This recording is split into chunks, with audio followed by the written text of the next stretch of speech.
Senior सहाफ़ी हैं the rising Nepal नामी अखबार के साथ, रांझू काफली।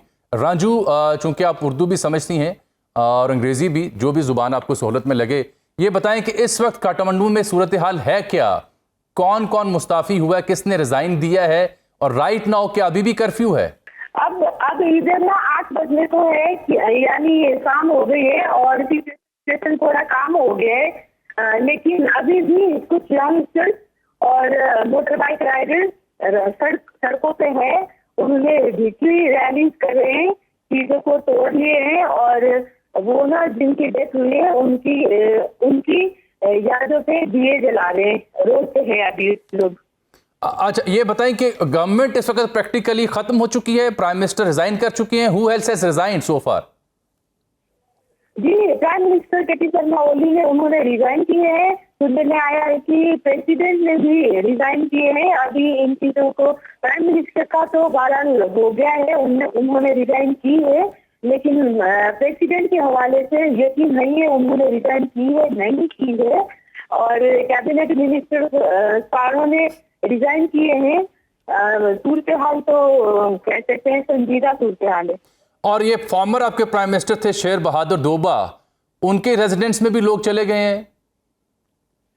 देखिए, जो प्राइम मिनिस्टर है शेर बहादुर दोबा, वो तो फॉर्मर प्राइम मिनिस्टर है इस मुल्क के। उनके घर पे ये प्रोटेस्टर्स ने आग लगाई है, उनके चीजों को लेकर गए हैं साथ में। नॉट ओनली दोबा बट वो जो होम मिनिस्टर हैं, जो कम्युनिकेशन मिनिस्टर हैं, और भी मिनिस्टर्स हैं, और अपोजिशन लीडर प्रचंड के घर में भी आग लगी हुई है।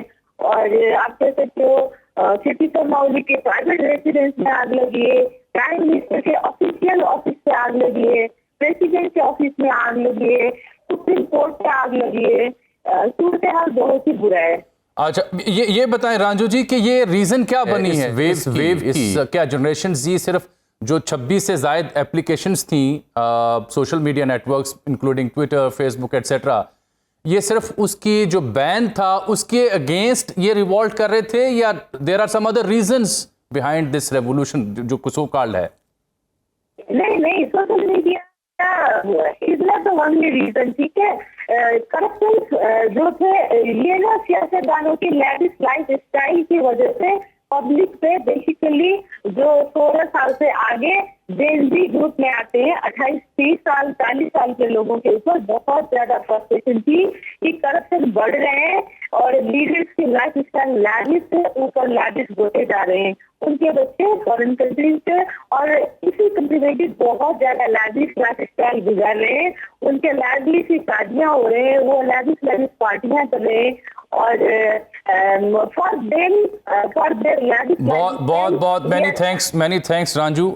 मैं ये भी अपने देखने वालों को बता दें, रांझू काठमांडू में हैं और वहाँ पे इंटरनेट या कम्युनिकेशन का खासा मसला है, कर्फ्यू भी लगा हुआ है, तो आप उनकी कम्युनिकेशन लाइन में भी डिस्टॉर्शन महसूस कर रहे थे। डिस्पाइट दैट उन्होंने ये बयान किया रांझू ने कि यहाँ पे सिर्फ ये सोशल मीडिया एप्लीकेशंस के ऊपर ban is not the reason इस वेव की, बल्कि वो बता रही हैं कि जो हुक्मरानों की अयाशियाँ हैं, जो एलीट तर्ज़ ज़िंदगी है और उस पर उसकी नुमाइश भी वो करते हैं, उससे यहाँ का नौजवान बड़ा मायूस था और उससे वो बहुत ज़्यादा परेशान था, फ़िक्रमंद था, रोज़गार के मसाइल थे, और ये बुनियादी वजह है। आप कह सकते हैं कि social media ban is one reason जिसने स्पार्क किया है। अनजा जी, आपने ये रांझू को सुना, जिस हद तक भी वो बोल पाई डिस्पाइट प्रॉब्लमेटिक कम्युनिकेशन लाइन, क्या समझ आती है आपको? ये is it different than Arab spring in Bangladesh? What went wrong in Nepal? देखिए, मैं आपको थोड़ी सी इस तरफ निशानदेही कर दूं कि देखिए नेपाल के अंदर ना what started as a very simple के अगर ये जिसको कहें हम यूथ लेड एक प्रोटेस्ट था, जो कि एक मोर कल्चरल उसको जो है ना फैक्शन हम करार देंगे कि उनकी छोटी छोटी एक्टिविटीज प्लान थी। उसके अंदर one of the things that happened was कि अगर हम वापस स्टेटमेंट भी देख लेते हैं, जो जितनी भी वहाँ यूथ लेड ऑर्गेनाइजेशंस थी उसके अंदर इन पर्टिकुलर, तो उनकी जो एक्टिविटीज जो प्लान थी उसके अंदर कुछ जी ट्रांस नेशनल और पॉलिटिकल जो पार्टीज थी उन्होंने दखल अंदाजी कर दी. ठीक. So it went from a Facebook led revolution to obviously full scale चीजें, फिर एक्सचेंज ऑफ फायर भी हुआ. तो अगर अनिल बनिया की अगर हम देखते हैं, जो ऑर्गेनाइजर्स थे, वन ऑफ देम, उन्होंने यही कहा था कि जी ये पीसफुल प्रोटेस्ट है. लेकिन जैसे ही हमने देखा कि पॉलिटिकल कैडर्स भी ज्वाइन हो गए, तो ऑब्वियसली आर्म फोर्सेस को बीच में आना पड़ा.